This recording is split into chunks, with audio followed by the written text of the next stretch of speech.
संत बाळूमामा यांच्या नावाने केली जाणारी भाकणूक म्हणजे नक्की आहे तरी काय, जाणून घेऊयात या व्हिडिओद्वारे. श्री क्षेत्र आदमापूर येथे संत बाळूमामा यांच्या मंदिरात दरवर्षी भंडारा यात्रा भरते. या यात्रेत मुख्य दिवशी पहाटे 4 ते 6 वाजता गुरुमाऊली कृष्णा ढोणे महाराज यांच्या मुखातून भाकणूक म्हणजेच दैवी भविष्यवाणी केली जाते.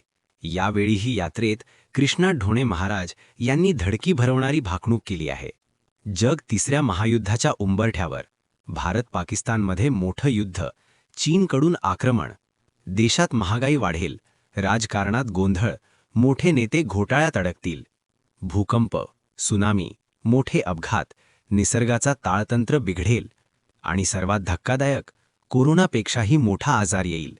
अशा प्रकारची भाकणूक कृष्णा ढोणे महाराज यांनी केली आहे. तुम्हाला काय वाटतं, ही भाकणूक खरी ठरेल का?